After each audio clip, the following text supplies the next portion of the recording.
Bab bila seseorang menziarahi orang sakit lalu masuk waktu sembahyang, dia bersembahyang bersama mereka secara jamaah. Dengan sanadnya Imam Bukhari meriwayatkan daripada Aisyah bahawa Nabi SAW telah dikunjungi oleh beberapa orang untuk menziarahinya pada ketika sakitnya. Nabi SAW menjadi imam kepada mereka, bersembahyang dengan mengimami mereka dalam keadaan duduk. Faja'alu yusalluna qiyaman, mereka pun mula bersembahyang sambil berdiri. Fa asyara ilaihim, Nabi sallallahu alaihi wasallam mengisyaratkan kepada mereka, memberi arti duduk, supaya duduk, mengisyaratkan kepada mereka supaya duduk. Bila selesai, Nabi sallallahu alaihi wasallam bersabda, sesungguhnya imam itu adalah untuk diikuti. Ataupun sesungguhnya imam itu betul-betul perlu betul-betul diikuti. Fa idza raka'a farka'u, bila dia rakaat maka rakaatlah kamu. Bila dia mengangkat kepalanya maka angkatlah kepala kamu. Yani bila dia bangkit, kamu bangkitlah. Bila dia bersembahyang sambil duduk, kamu bersembahyanglah sambil duduk. Qala al-Humaydi, Humaydi berkata hadis ini mansukh. Abu Abdullah berkata, kerana Nabi SAW paling akhir sembahyang dikerjakannya dalam keadaan duduk, sedangkan orang ramai di belakangnya sambil berdiri. Ini bab meletak tangan atas orang sakit.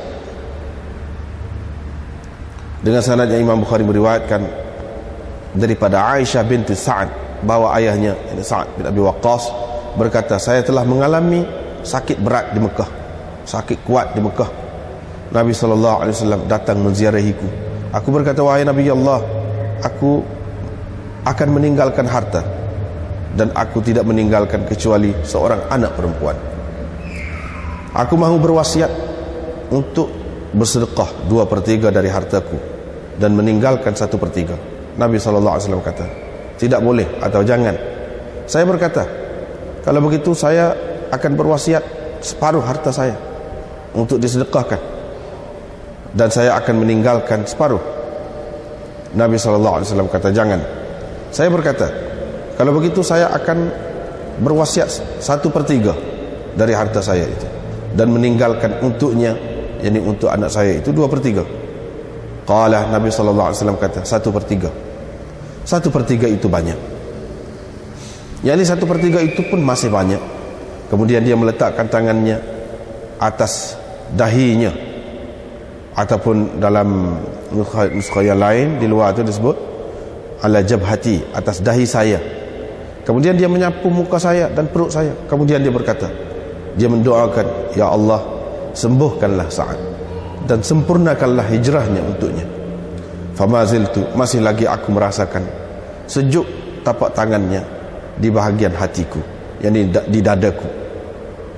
Fama yukhalu ilayya hatta as-sa'ah, masih lagi terbayang kepadaku hingga sekarang. Dengan sanadnya Imam Bukhari meriwayatkan daripada Abdullah bin Mas'ud, katanya, saya masuk menemui Nabi SAW ketika dia sedang sakit.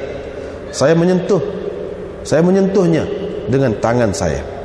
Saya berkata, wahai Rasulullah, sesungguhnya engkau sedang mengalami sakit, sedang mengalami demam yang kuat.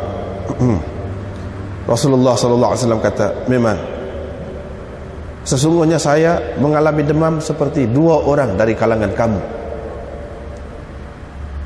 Fakultu, saya pun berkata, itu kerana engkau mendapat 2 pahala. Rasulullah SAW kata, iya. Kemudian Rasulullah SAW bersabda, tidak ada seorang pun Muslim yang ditimpa kesusahan atau gangguan, sesuatu yang menyakiti, sakit ataupun selainnya, melainkan Allah menggugurkan dosa-dosanya sebagaimana pokok menggugurkan daun-daunnya.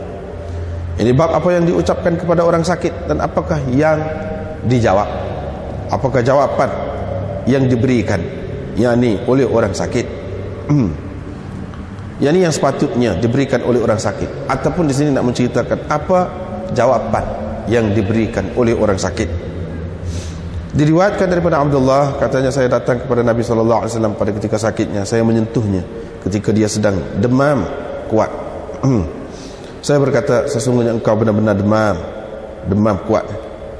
Itu kerana engkau mendapat 2 pahala. Nabi SAW menjawab, ya, tidak ada seorang Muslim pun yang ditimpa malapetaka ataupun kesusahan melainkan berguguran dosa-dosanya darinya, sebagaimana berguguran daun-daun pokok. Diriwayatkan daripada Ibnu Abbas bahawa Rasulullah SAW masuk menziarahi seorang lelaki. Baginda berkata, tidak mengapa, insya-Allah akan menyucikan. Dia berkata, tidak, bahkan ini adalah demam yang menggelegak pada seorang yang sudah sangat tua untuk membawanya berziarah ke kubur. Nabi SAW bersabda, iyalah kalau begitu. Ini bab menziarahi orang sakit dengan berkenderaan, berjalan kaki, atau dengan bergendong, membonceng di atas himar. Dengan sanadnya Imam Bukhari meriwayatkan daripada Usamah bin Zaid.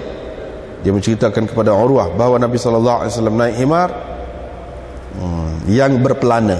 Di atas pelana itu dipasang qatifah, kain baldu, kain qatifah, kain hamparan fadak yang dibuat di fadak.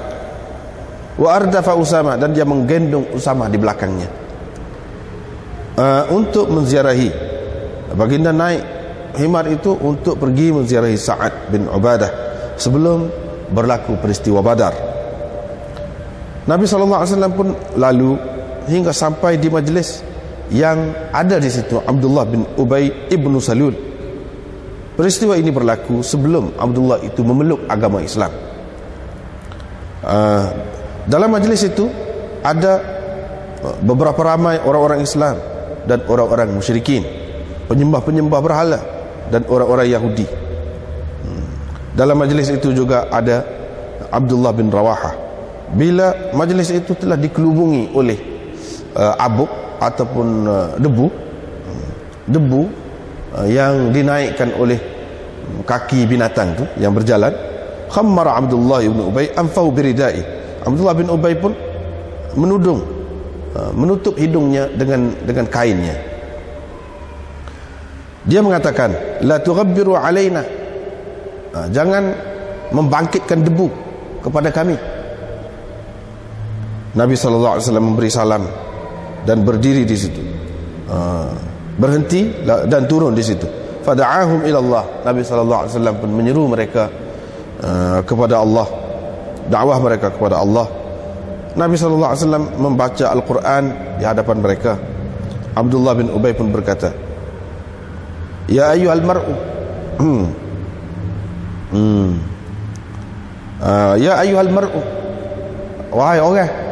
Dia kata, ataupun kita kata saudara lah, wahai saudara. Tapi ini agak kasar, ya ayyuhal mar'u, wahai orang. Gitu. Innahu la uhsinu, ini ada dua.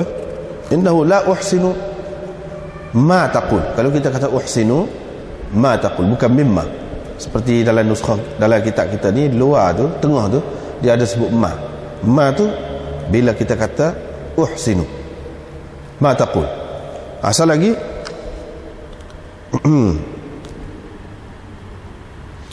la ahsana mimma taqul. Mimma tu kalau kita kata ahsana, la ahsana mimma taqul. Kalau kita kata la uhsinu ma taqul, saya tak pandai apa yang awak kata tu, saya tak tahulah apa yang awak kata tu, saya tak erti apa yang awak kata tu. Itu. Kalau kita kata la ahsana mimma taqul, mana tidak ada ucapan yang lebih baik daripada ucapan yang kau sampaikan itu. Jika ia benar, kalau ia benar pun, janganlah engkau ganggu kami dengannya dalam majlis-majlis kami. Baliklah ke kediaman kamu. Sesiapa yang datang kepadamu, kisahkanlah, ceritakanlah kepadanya Apa yang kamu nak ceritakan itu? Ibnu Rawahah pun berkata, ya wahai Rasulullah, kelubungilah kami dengannya, yakni dengan cerita-ceritamu itu, dakwahmu itu dalam majlis-majlis kami, yakni kamu datanglah kepada kami dalam majlis-majlis kami, kerana kami suka mendengar ajaranmu itu. Fastatabbal muslimun wal musyrikun wal yahud. Pada ketika itu bertekaklah. Jadi badi kata mengatalah orang Islam, orang musyrikun dan Yahudi, hatta kadu yatathawarun, sehingga hampir mereka bergaduh. Nabi SAW terus menenangkan mereka sehingga mereka diam, masing-masing diam.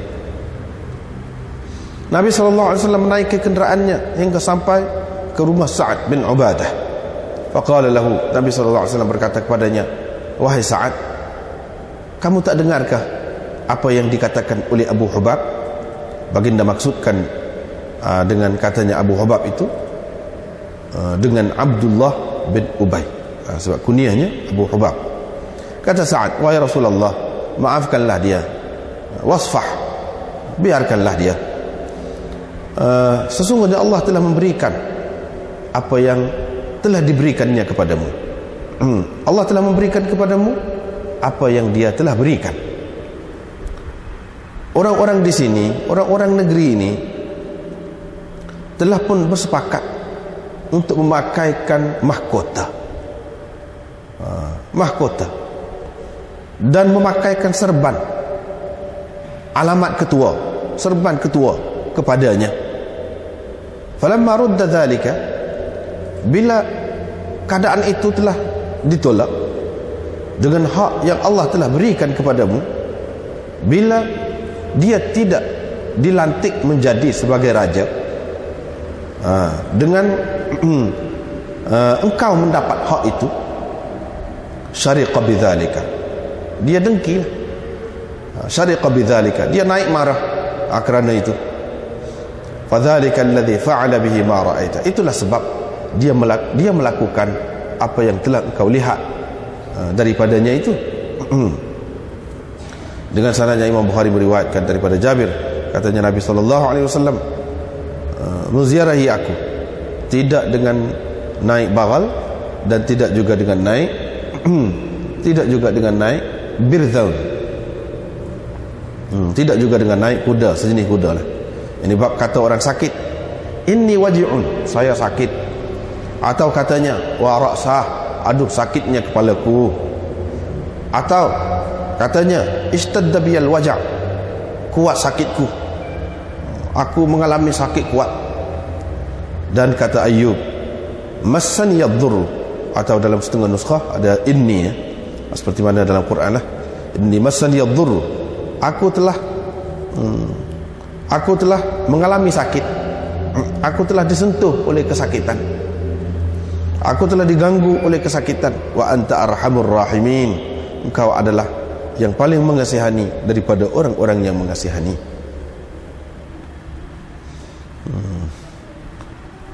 Diriwayatkan daripada Ka'ab bin Ujrah, Nabi SAW lalu pada ketika itu aku sedang menyalakan api di bawah periuk. Dia berkata, adakah kutu-kutu di kepalamu mengganggumu? Saya berkata, ya. Dia pun panggil tukang cukur. Tukang cukur itu pun mencukur kepalanya. Kemudian dia menyuruh saya supaya bayar fidyah.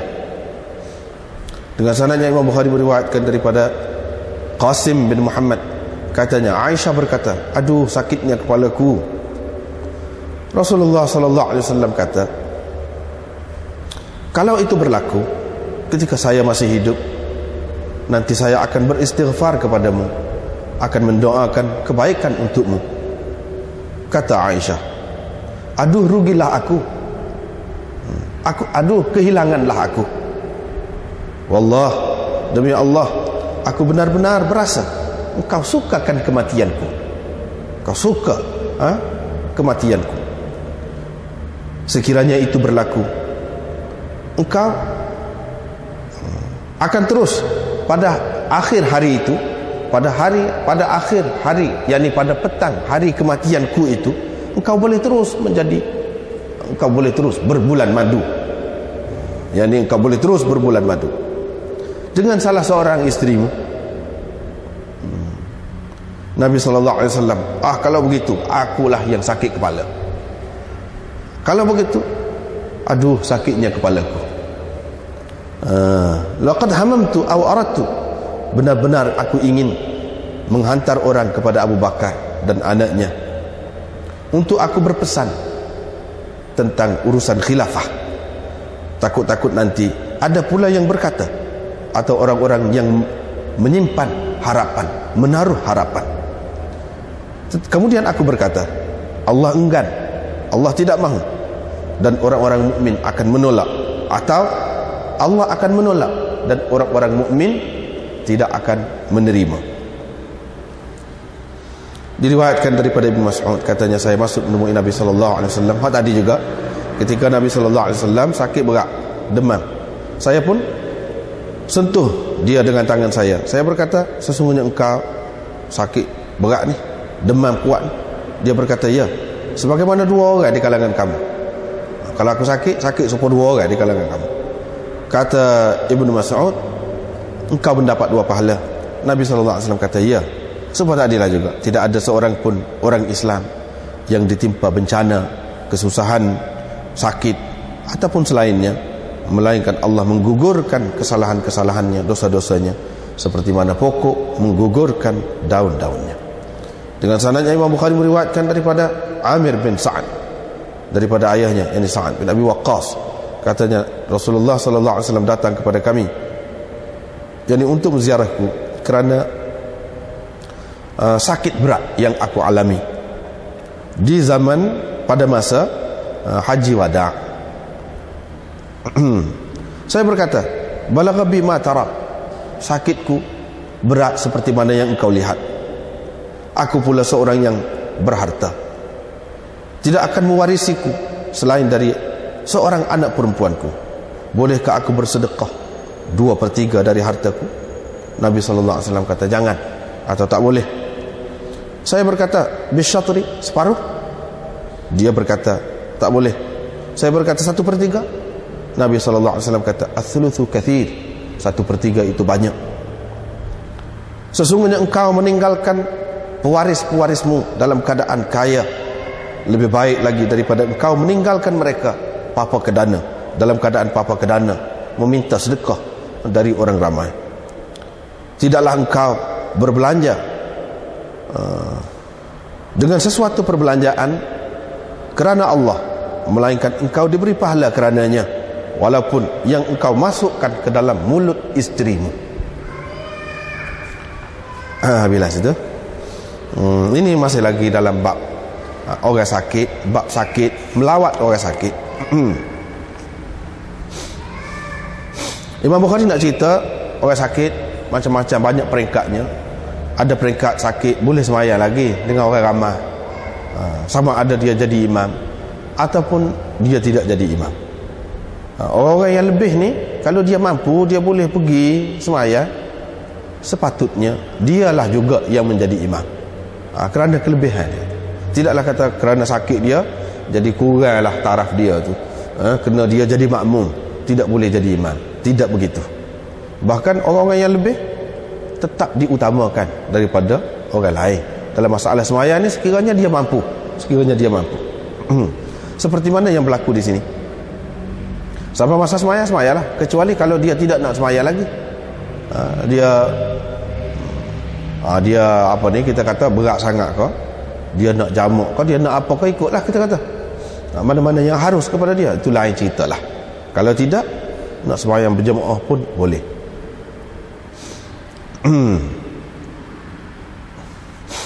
Di sini Imam Bukhari buat mari hadis Aisyah bahawa Nabi SAW dikunjungi oleh beberapa orang sahabat dia pada ketika sakit dia. Lepas tu dia pun sembahyang sambil duduk, mereka sembahyang sambil berdiri. Mereka bersembahyang sambil berdiri. Nabi SAW pun isyarat lah. Ketika sembahyang tu dia isyarat, bukan sebelum sembahyang.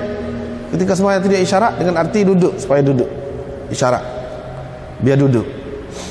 Bila selesai semaya, dia kata imam itu untuk dituruti, untuk diikuti, atau imam itu perlu benar-benar betul-betul diikut. Kalau dia rokok, rokoklah. Kalau dia angkat kepala, angkatlah kepala. Kalau dia duduk, kamu semayanglah sambil duduk. Yang ini kena ikut imam. Inilah yang menjadi pegangan Imam Ahmad bin Hanbal dan orang-orang yang sependapat dengannya, iaitu kalau imam duduk, kita tidak uzur dia pun duduk. Tetapi orang-orang lain, jumhur ulama mengatakan tidak begitu, seperti Humaidi, iaitu Humaidi, atuk guru kepada Imam Bukhari, mengatakan hadis ini mansukh. Hadis ini mansukh. Abu Abdullah berkata, kerana Nabi SAW paling akhir sembahyang yang dikerjakannya ialah dia sembahyang sambil duduk. Orang-orang di belakangnya pula sembahyang sambil berdiri. Pada saat akhir, pada saat akhir itu Nabi SAW sembahyang sambil duduk juga. Orang belakang dia berdiri, dia tidak suruh duduk. Kalau lah mesti duduk, mesti dia suruh, seperti mana pada ketika ni dia suruh. Jadi bagi Humaidi dan orang-orang yang sependapat dengannya mengatakan hak suruh duduk dulu dan betul-betul kena ikut supaya imam tu, itu sudah mansukh, sudah mansukh.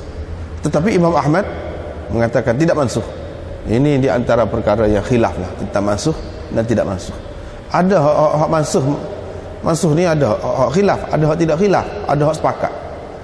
Misalnya sepakat dah ulama kata dulu menghadap kepada Baitul Maqdis semaya ni satu ketika, lepas pada tu perintah mari suruh menghadap kepada Kaabah. Orang tu sepakat, tak ada khilaf, tak ada khilaf lah ni.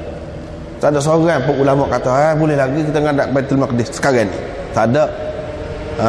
Kalau ada lagu tu salah, salah adalah ajaran salah. Sebab apa? Sebab itu sepakat. Hak mansukh yang disepakati oleh ulama. Ada juga yang mansukh yang tidak disepakati oleh ulama. Misalnya masalah ni tidak disepakati. Lepas ni masalah khilaf-khilaf dulu kita sudah bincang dah dalam bab semaya dulu. Dalil masing-masing hak kata mansukh tidak mansukh tu sudah bincang dah. Bab wad'il yadi 'ala al-marid. Ini bab letak tangan atas sakit. Letak tangan atas sakit ni banyak macam. Satu, untuk menyatakan kita simpati dengan dia, kita tak kemar, kita tidak jejek. Bagi dia, kita tidak menjejekkan kita, walaupun dia sakit, kudih sikit-sikit, kita pegang dia. Itu dia berasa orang ni mesra dengan dia, tidak orang nak menjauh, melarikan diri, orang bimbang, takut ke dia. Tidak gitu. Itu satu maksud. Yang kedua, boleh tahu panas setara mana, sejuk setara mana. Ini kalau orang biasa lah, kalau orang biasa boleh tahu. Lepas pada tu dia tengok tu, dia belek-belek tengok ni, ni setuh ni letak tangan, boleh jadi balik tangan tengok pengalaman dia ada. Kalau sakit lagu ni, doktor tu hebat misalnya, molek kalau pergi jumpa dengan dia. Ataupun kalau doktor sendiri jamuk tangan, itu lebih penting lagi. Tidak jamuk sajalah, jamuk nadi tu, sehingga boleh tahu.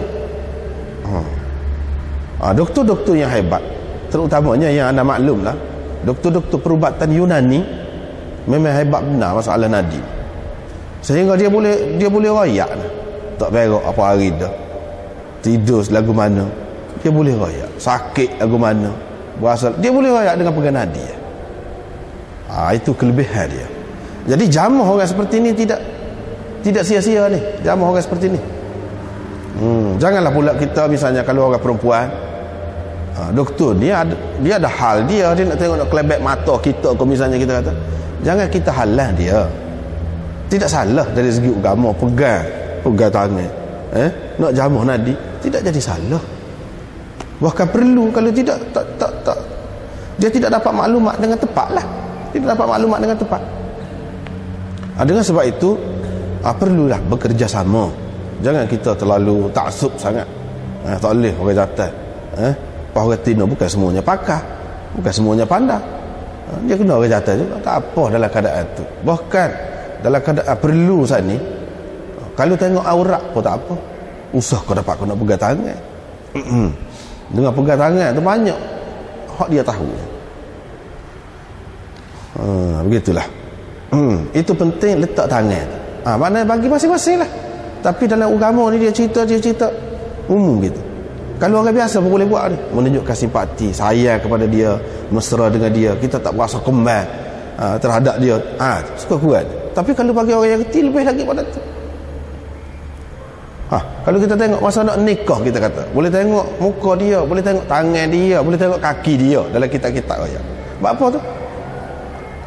Sekurang-kurangnya bagi orang biasa dia boleh tengoklah jari dia lagu mana, tangan dia lagu mana, segar atau tidak, sekurang-kurangnya. Tapi bagi orang yang reti lebih daripada tu, besar makna dia tu. Jari lagu ni makna lagu mana? Dia tengok jari tahu dah sakit atau tidak. Tapi dah tak reti, sia-sialah. Tengok muka pun tak reti, tengok tangan pun tidak reti, tengok kaki, bentuk kaki dia tu pun tidak reti. Tapi bagi orang yang reti bahagian tu, orang yang reti ilmu firasat, ilmu qiyafah, orang yang reti ilmu tapak tangan, cukup berarti tu. Cukup berarti. Kita kata saja-saja, dah, tidak saja-saja. Berapa ramai ulama-ulama yang sebut tapak tangan ni nasib kita, cuma kita tak tahu. Apa yang kita duduk mengangkat tangan, baca pun, baca ni kena, mudah-mudahan Tuhan ubah hikmat dia. Pasal apa muka ada tulis sini di muka. Setengah-setengah ulama, Syekh Syubrakhiti mengatakan hak tulis, tulis Tuhan suruh tulis, malaikat tulis tu dalam perut kita, dalam perut ibu tu suruh tulis rezeki, suruh tulis ni. Dia tulis mana dia kata? Tulis tapak tangan, tulis di dahi. Tengok ulama-ulama kita dulu lagi sudah sebut dah benda-benda tu. Tapi dah kita tak cara hak tu, tak belajar, boleh kau orang kafir lah, boleh kau orang kafir. Dah kita tak belajar hak tu. Orang kafir pakar mana-mana, boleh kesal penjenayah lah, boleh buat macam-macam. Kita ketinggalan. Pasal apa? Kita tak cara. Kita duk kata itu termasuk dalam perkara ghaib, tak boleh nak rebut anak kecil. Ghaib ada pada Tuhan itu lagu mana? Kita kata kalau kita tu tak faham setakat mana batas ilmu yang boleh kita pergi, setakat mana kita tak boleh pergi, tak faham, rugilah. Akhirnya umat Islam ketinggalan. Ni pun lagu tu, tapi dia ayat secara umum. Secara umum tu faham-faham. Gitulah. Sa'ad bin Abi Waqqas menceritakan, kata dia, saya mengalami sakit berat semasa di Mekah. Nabi SAW pun melawat saya. Saya berkata, wahai Nabi Allah, saya ni akan meninggalkan harta. Kalau saya mati, saya tinggal harta, dan saya tak ada tinggal anak kecuali seorang yang anak perempuan. Lepas tu dia royak lah ni. Lagu mana? Nabi SAW tak bui lebih daripada 1/3. Kalau paling-paling banyak nak bui 1/3. 1/3 tu pun masih banyak lagi. Ni hak ringkas. Hak panjangnya kemudian tadi kita baca tadi. Cuma di sini berbeza dengan hadis akhir tadi yang kita baca tadi, iaitu Nabi SAW letak tangan dia di atas dahi. Tengok dia jamah dahi. Lepas tu dia sapuh muka saya, sapuh perut saya. Kemudian dia berkata, Allahumma shfi Sa'dan. Sambil-sambil tu dia sapuh tu, dia baca doa. Untuk doa, nak tahu demam setara mana, nak doa ni nak doa setara mana, biar padat dengan penyakit lah, biar padat dengan penyakit. Wa atmim lahu hijratahu, dan sempurnakanlah hijrahnya untuknya. Saat ni gelisah, tak saya mati Mekah, Mekah hijrah dah. Kalau mati Mekah takut-takut kurang pahala dia. Dia nak mati di Madinah. Itulah nak rayaknya Nabi SAW sendiri pun mati di Madinah, dikebumikan di Madinah. Itulah akibat mana orang-orang yang tidak menyambut baik perjuangan orang-orang yang seperti ini, sehingga akhirnya dia tak sih. Itu perlu diperhatikan, perlu dipikirkan. Nabi SAW tak sih Mekah, walaupun dia sayang juga. Selepas takluk tu, kalau nak kira bahawa Islam belakang dah lah, tapi tak sih. Itulah yang sedih orang-orang macam Abu Sufyan, apa sedih nak menebus kelewatan dia memeluk agama Islam. Pesan habis kepada anak-anak dia, berjuanglah untuk Islam. Dia sendiri pun berjuang. Itulah. Tapi sesat kemudian lah, ke mana-mana pun rugi lah, dia lewatlah kepada orang lain, lewatlah daripada orang lain. Tidak termasuk dalam al-muhajirun al-awwalun ataupun as-sabiqun al-awwalun, tak termasuk dalam hal tu.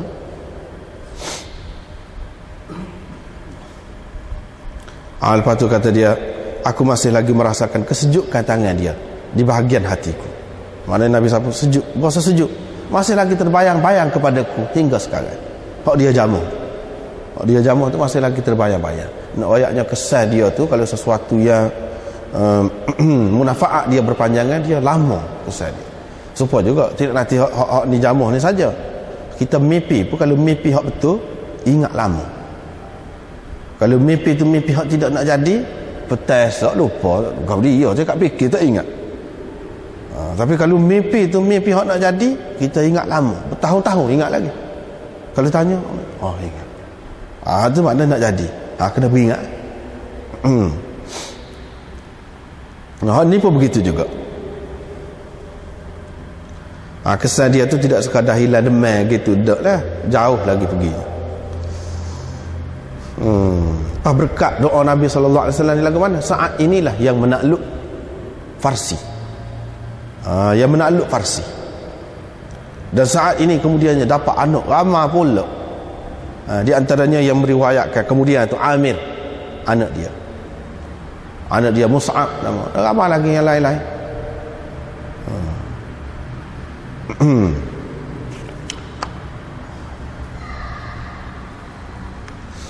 Itu anak kemudian. Tapi cerita Sa'ad ni banyak ceritanya. Pelik-pelik. Ada yang kata kubur Sa'ad Nabi Waqqas duduk di China. Tak ada. Duduk Madinah. Kubur dia hanya di Madinah.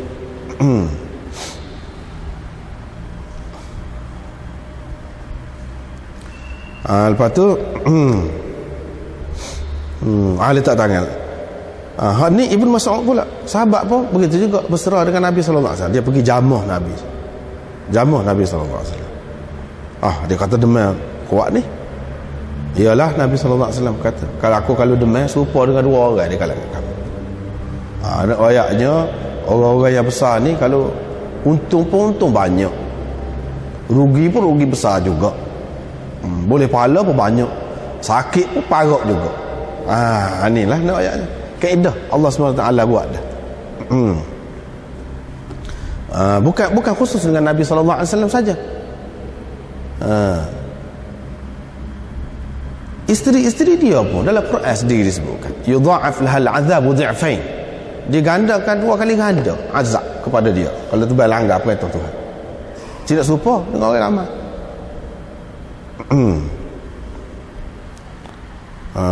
Hak naknya jamuh tu, Nabi SAW kata orang Islam ni tidak ada siapa pun orang Islam.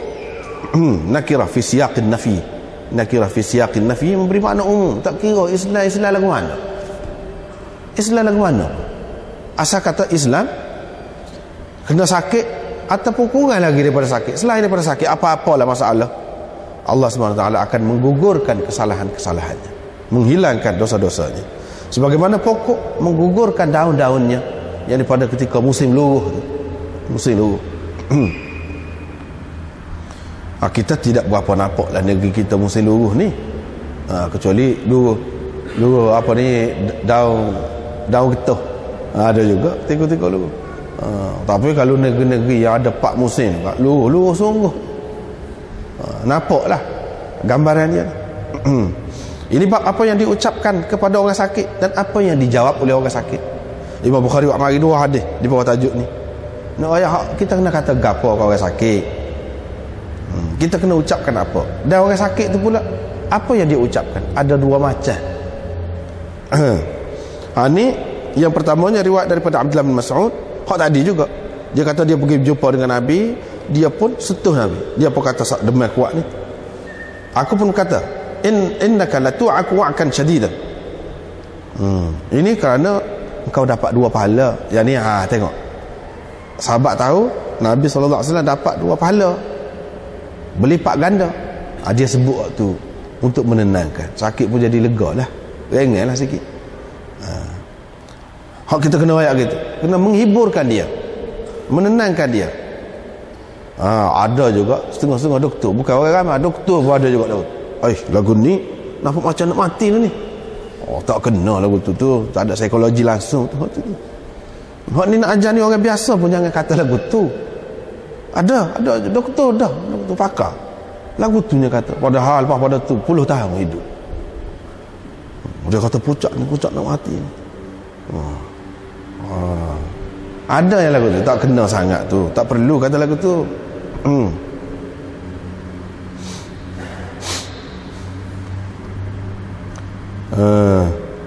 Nabi SAW pula kata, ni orang sakit yang cerdik, orang sakit yang bijaksana.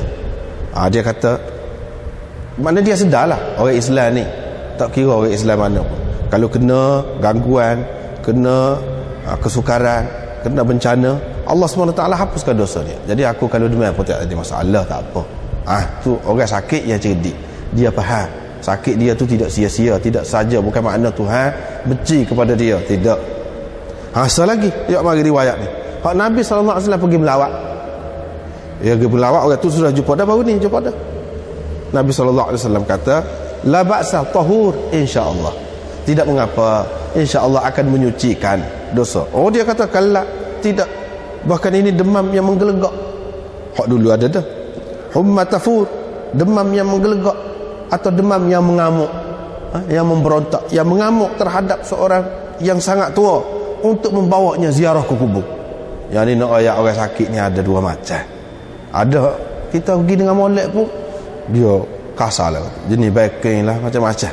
Jadi kita kena hadapilah, terutamanya orang yang khusus kerjanya menghadapi orang sakit. Kena faham lah dua macam ni. Orang sakit ni ada dua macam. Inilah yang kita akan hadapinya. Jawapan dia ni, satunya jawapan molek, menenangkan dia dan menenangkan doktor hak pergi melawak tu. Hak salah lagi tidak, tapi kita kena terima lah. Nabi SAW kata, tak apalah kalau kita, tak apalah, iyalah. Iyalah, jangan kita balah balik pula, menyebabkan dia kau jadi naik angin. Nyesupah pula kita. Janganlah lagu tu. Nabi SAW dan dia kata gitu, fana'am idzal, yalah. Gitu maksud. Baru ni anda sudah bincang dah. Kita kata bukan Nabi SAW nak doa ke dia, dah dia kata nak mati, biarnya matilah. Tidak gitu, tak sesuai. Tidak sesuai. Hak Nabi SAW kata gitu, maknanya turut dia, ikut era dia. Dia kata gitu, tak apalah. Jangan nak lawan dia pula. Babu iyadatul marid, ini bab pergi melawat orang sakit dengan berkenaan, jalan kaki, bergendong, boleh belaka. Nak ayat boleh berlaku ikut kesenangan kita lah, ikut kesenangan kita, keselesaan kita. Kalau jauh pergi berkenderaan, kalau dekat jalan kaki, kalau ada orang nak pergi ramah bergendong. Kalau apa pasal bergendong, kalau tumpangkan orang naik kereta, tumpangkan, itu bagus. Perbuatan yang seperti itu, melawat itu akan menenangkan orang itu. Nabi SAW ni dalam riwayat ni naik himar. Himar tu atas belakang dia ada ikaf. Ikaf tu pelana lah, pelana untuk himar. Kalau kuda orang panggil serjun. Kalau himar ikaf. Lepas tu atas ikaf tu dihamparkan pula dengan kain ikaf tu. Nabi SAW naik tu, gendong dengan Usamah, pergi melawat Sa'ad bin Ubadah. Sa'ad bin Ubadah ni ketua Ansar. Sebelum peristiwa Badar, bila pergi itu lalu dekat majlis ada Abdullah bin Ubay bin Salul. Ketika itu dia tak Islam lagi. Yang ni tak Islam tu pun Islam secara munafik lah. Hak lepas pada tu Islam pada nama lah. Pada masa ni tak lagi Islam pun tak lagi. Lepas tu ramai lah ada orang Islam musyrikin, penyembah berhala, orang Yahudi ada berlaku. Dalam majlis tu orang Islam pun ada juga. Yang ni masyarakat ni campur bau lah. Bila pergi situ dah muka kenderaan tu tidak apa ni jalan ke apa tidak, minyak tak menaik debu. Abdullah bin Ubay ni pun tukuk muka dia, hidung dia. Dia kata jangan bangkitkan debu kepada kami. Nabi SAW apabila sampai dekat tu beri salam, berhenti, lepas tu dakwah lah, dia dakwah dia baca Quran. Abdullah bin Ubay pun kata, ya ayyuhal mar'u, wahai orang, kata,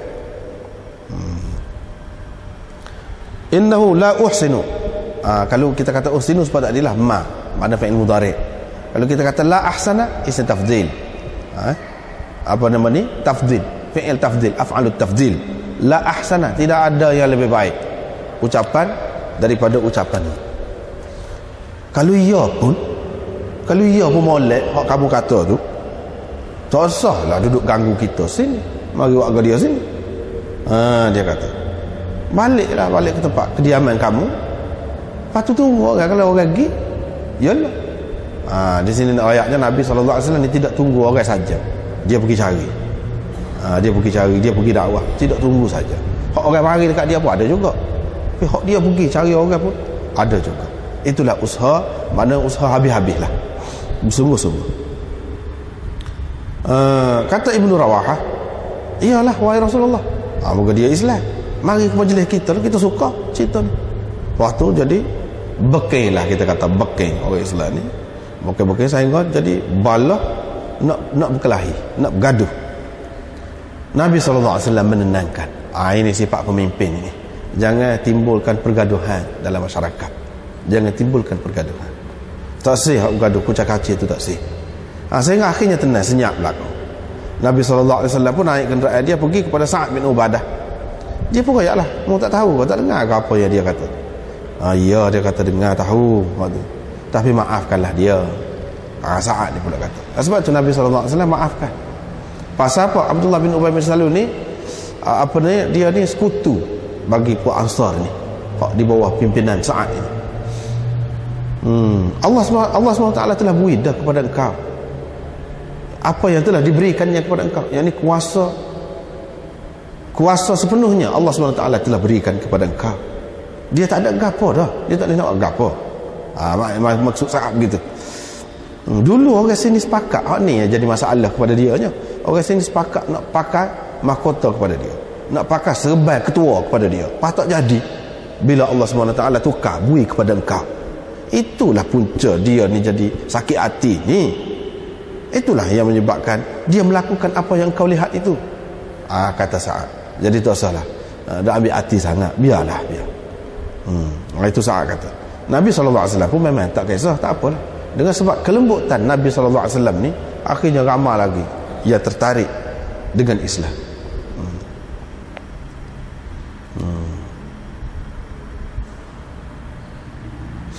Lepas pada tu riwayat Hasan ni, Nabi SAW pergi melawat, naik hema, naik kenderaan, dengan berkenderaan, lepas tu bergendong. Hasan lagi ni, Nabi SAW melawat aku, kata Jabir, dia tidak naik baral, dia tidak naik kuda, tak naik. Maknanya dia pergi berjalan kaki. Macam-macam lah caranya nak pergi melawat ni, tidak nanti ada kenderaan. Kalau mana boleh pergi tu dekat, mudah, tidak nanti ada kenderaan sendiri. Hak ni adalah galakkan supaya pergi melawat orang sakit. Ini bab kata-kata pesakit. Orang sakit kata lagu ni boleh ke tidak, bercanggah ke tidak dengan sifat tawakal dia. Adakah memberi makna dia tidak redha dengan sakitnya Allah SWT bagi kepada dia? Tak boleh kau kata gini. Itu Imam Bukhari nak ayat, tak apa, dia nak ayatnya tak apa. Asalkan hakikatnya hak mulut tu kata tu Tuhan tidak kira sangat. Hak sebenarnya hati, kalau tak kata pun, kalau hati tidak redha, hak tu tak sih. Senyap, tapi senyap pun duduk dendam, nak marah ke Tuhan.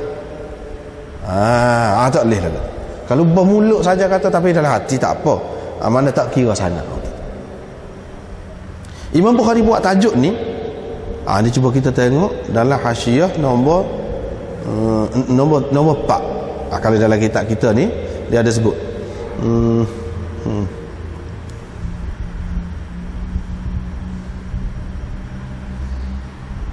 Tidak, nombor 5. Ibnu Tin mengatakan, Ibnu Tin salah seorang syarih Bukhari, dia kata apa yang disebut oleh Imam Bukhari dalam terjemah itu tidak sesuai. Tidak sesuai. Dia mari Nabi Ayub kata, inni massani yadhurru wa anta arhamur rahimin. Tidak sesuai itu Imam Bukhari mari. Ini bukan makna mengadu. Menyatakan kegelisahan. Sedangkan Imam Bukhari nak ayatnya ini sakit ni sebut sakit, menunjukkan gelisah. Tidak sesuai kata dia.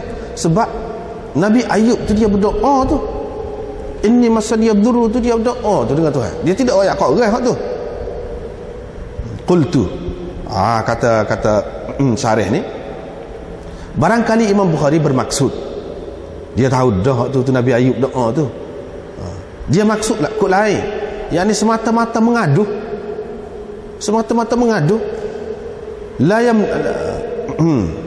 la yumna, tidak dihalal, tidak dilarang.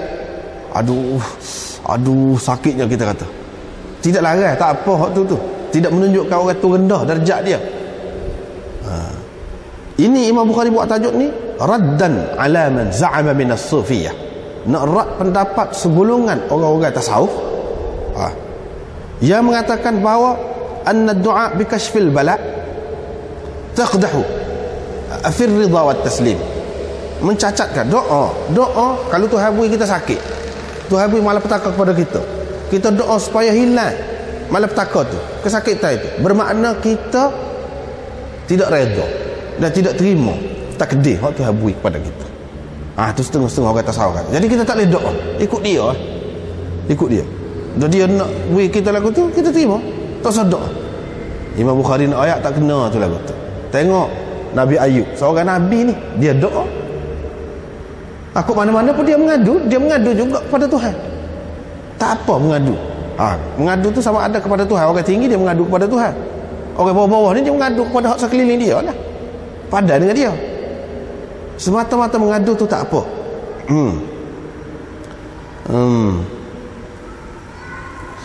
Imam Bukhari nak mengingatkan bahawa minta daripada Allah SWT itu tidak dilarang. Bahkan itu satu bentuk ibadat. Sebab apa? Sebab perbuatan seperti itu dilakukan oleh Nabi yang maksum.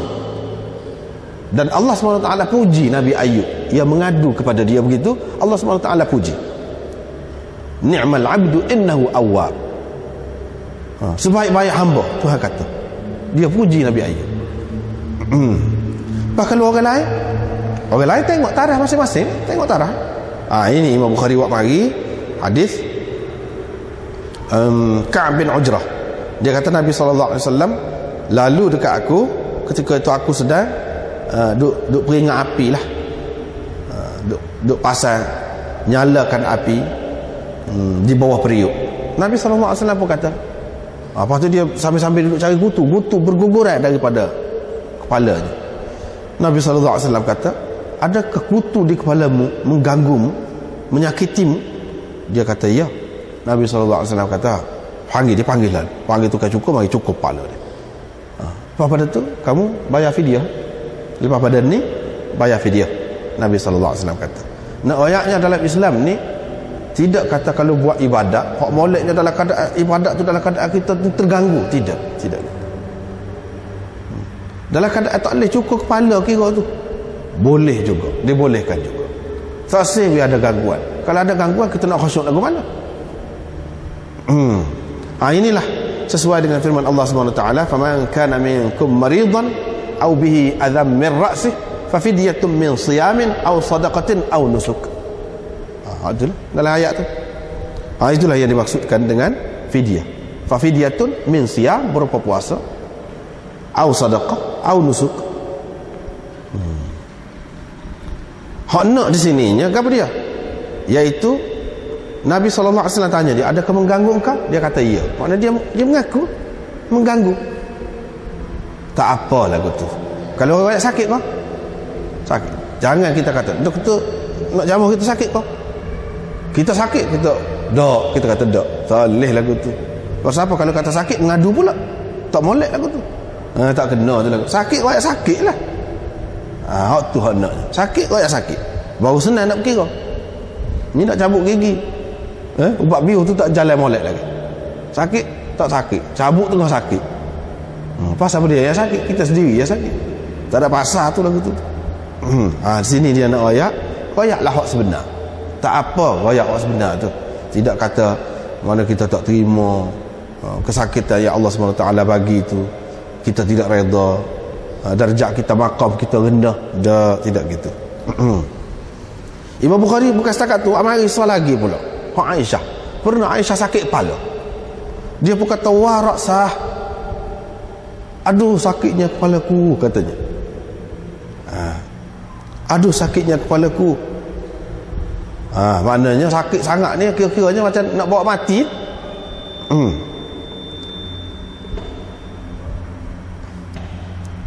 Nabi SAW kata, sebab ada dalam riwayat yang lain, dia kata sakit nak mati lah kau. Gitulah kira-kiranya. Tapi di sini tak ada. Nabi SAW kata, kalaulah betul lah lagu tu, kalaulah betul sakitmu ni bawa mati, aku masih lagi hidup, aku akan beristighfar kepadamu, aku akan mendoakan engkau. Aisyah kata, aduh kehilanganlah aku, kata dia. Wasukliyah, aduh kehilanganlah aku, atau aduh lebih sakit lagi lah lagu tu. Demi Allah, kata dia, aku betul-betul berasa mu ni suka aku mati. Pula ni masalah suami isteri ni dia adalah belum dah lagu tu. Nampaknya macam kenal pula. Nak kau kira nak istighfar, nak doa selalu royak sakit kepala. Nah, macam kenal aku mati. Gitulah sesoalannya. Dia kata tak, memang tak jadi masalah kalau mati pun, kata dia. Hari tu kalau pagi mati, petang tu sudah boleh berbulan madu dengan mana-mana isterimu. Sudah. Nabi SAW pun kata, bal ana wa ra'sa, aku yang sakit kepalanya. Kalau lagu tu, mana orang royak tu hak sengoti, dia pergi pakai lagu lain, lagi sakit kepala lah. Sakit kepala aku ni. Padahal Nabi SAW tak sakit kepala sengoti. Tidak. Sebagai nak balas kok dia kata sakit kepala, kata sakit kepala kita nak royak hak sengoti, dia pergi pula halak lain. Ini masalah suami isteri lah. Buah cemburu ke apa tu ada. Akulah yang sakitnya. Atau aduh akulah yang sakit kepala, sakitnya kepalaku, aduh sakitnya kepalaku. Kalau lagu ni payah nak royaknya. Tapi dia royaklah belah-belah tu. Belah-belah tu dia royak satu rahsia. Laqad hamamtu, aku betul-betul ingin, mahu betul aku, mahu benar aku, ingin sekali aku. Boleh juga hamamtu atau aradtu, ingin sekali aku hantar orang kepada Abu Bakar dan anaknya, yakni Abdurrahman, adik-beradik kepada Aisyah. Aku berasa nak benar kalau boleh ada siapa-siapa nak hantar orang, biar panggil mari Abu Bakar dan siapa? Anak dia, yakni adik-beradik mula Abdurrahman. Abdurrahman tu adik-beradik semua sport dengan Aisyah. Untuk aku wasiatkan, untuk aku meninggalkan pesanan. Pesanan ni kepada dia, iaitu selepas aku mati, Abu Bakar ia menjadi khalifah. Gitu. Ni hadis ringkas. Di tempat yang lain dalam Bukhari akan ada lebih terang lagi.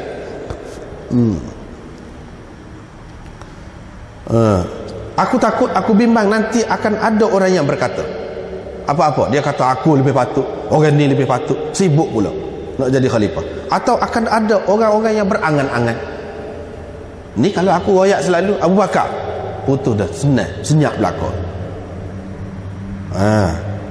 Thumma qultu, kemudian aku berkata, yang di dalam hati aku lah, Nabi SAW kata, dalam hati aku kata pula, Allah tidak akan mahu dan orang-orang mukmin akan menolak, yakni selain daripada Abu Bakar. Dalam riwayat lain dalam Bukhari ni juga, wa ya'ballahu wal mu'minuna illa Abu Bakrin, Allah tidak akan mahu dan orang-orang mukmin tidak akan mahu kecuali Abu Bakar.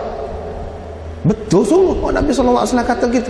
Walaupun Nabi SAW tidak lantik, tidak tetap apa yang tujuannya apa dia? Nabi SAW nak suruh ijtihad sendiri, fikir sendiri. Kesimpulan sahabat-sahabat fikir tu akhir sekali memang lantik Abu Bakar apa? Betul lah kalau Nabi SAW kata ni. Tapi dia tidak kata, cuma dia royak ke Aisyah. Itu rahsia. Di antara rahsianya yang kemudian Aisyah royak. Nak royaknya belah-belah tu, belah-belah gurau tu ada juga benda penting, urusan negara. Kadang-kadang suami isteri ni kecek belah-belah gurau kan. Kalau orang nak tahu rahsia pun belah-belah gurau tu pun orang boleh tahu. Besar urusan negara. Sebab tu pesan sangat tu dalam Quran, pesan sangat tu masalah suami isteri Nabi tak boleh duk royak kau tu, tak boleh duk royak kau ni, tak boleh. Kalau Nabi SAW royak pada satu orang, duduk dia, jangan royak kepada orang lain pula.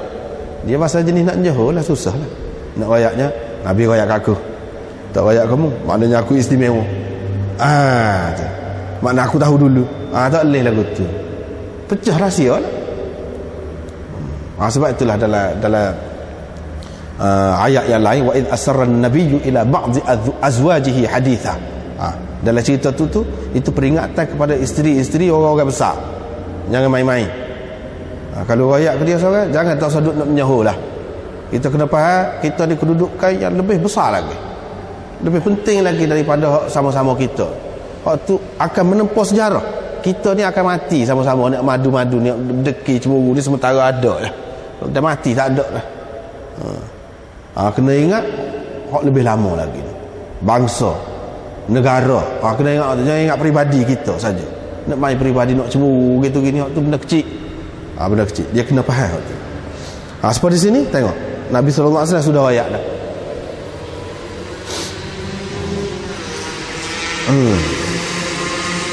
Apa yang Imam Bukhari nak sebutkan di sini, nak tekan di sini apa dia, iaitu Aisyah kata wa ra'sah, aduh sakitnya kepalaku. Nabi SAW tak kata jangan kata lagu tu, tak kata. Menunjuk kata apa? Kalau kita kata sakit, sakit kaki, sakit kakinya tu, misalnya kita kata tak apa, kata lagu tu. Isteri Nabi SAW yang istimewa pun ada kata lagu tu. Lepas tu Nabi SAW pun kata juga, walaupun dia tidak sakit sengerti pun, dia kata bal ana wa ra'sah. Dia kata tak apa, kata sakit lagu tu. Pas kalau Nabi SAW kata, Sayyidatina Aisyah kata, mana lagi orang wali lain hak lebih nak boleh menandingi dia je? Tak ada lah. Hak kita nak pakainya, nak pakai seperti hak Nabi SAW. Bukan nak pakai hak orang sufi mana-mana. Orang sufi tu bukan boleh diturut oleh semua orang. Ada lah segelintir hak Nabi SAW rakyat ni. Boleh, banyak peringkat, semua orang boleh guna. Peringkat masing-masing. Kalau tidak, hak benar. Apalagi kalau kita kata dah satu kesalahan. Kalau kita mengadu kita satu kesalahan, bila kesalahan dosa, boleh dosa pula dah. Lagi parah lah kalau bahaya lagu tu. Lepas tu diriwayatkan daripada Ibn Mas'ud, hak tadi juga gitulah juga.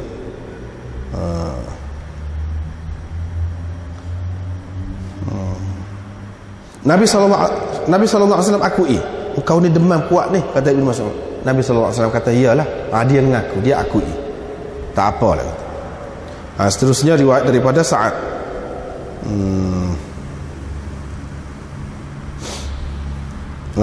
Sa'ad mengadu kepada Nabi SAW. Dia kata, saya kata balaghabi ma tara, balaghabi ma tara, saya mengalami sakit berat seperti yang engkau saksikan lah. Setara berat ni. Dia rayak, dia mana dia mengadu berat sakit dia, tak apa. Nabi SAW tak larang. Pada masa tu tak larang. Kita kata takut dia nak jaga hati, pada masa tu tak rayak. Biar dia rayak kemudian, lepas pada sihat. Lepas pada sihat pun tak ada rayak juga. Bila begitu menunjukkan tak apalah. Nak rayak sakit berat, sakit gitu gini, tak apa, tidak menjadi kesalahan.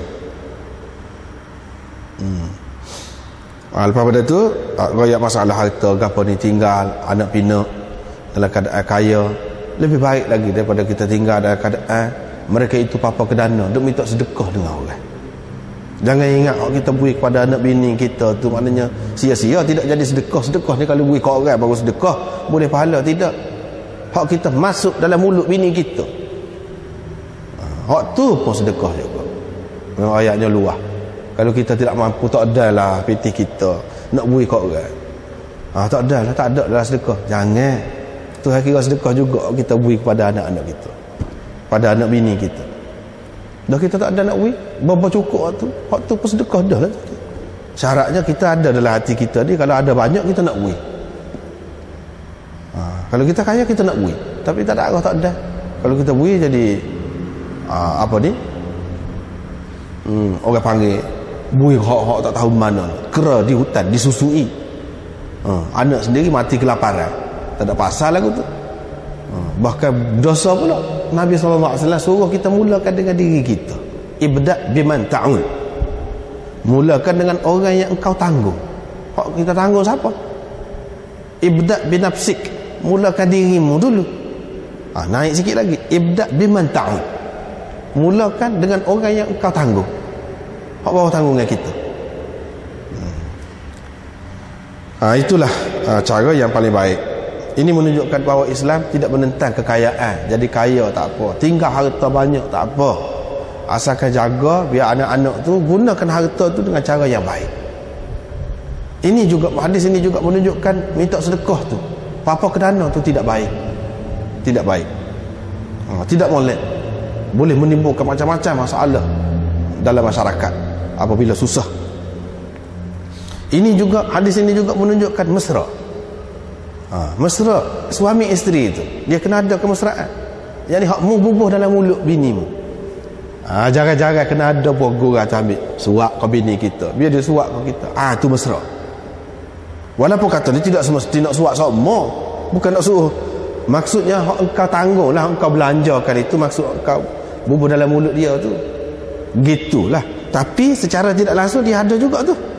Sebab Nabi SAW kecek, dia tidak kecek banyak selalu boleh pergi. Belah-belah tu kita boleh belajar macam mana mesra. Nabi SAW nak suruh suami isteri dalam keluarga ni mesra macam mana cara. Itulah di antara cara. Itu. Lepas tu bab qaulil marid qumu anni. Padas kata. Wallahu a'lam.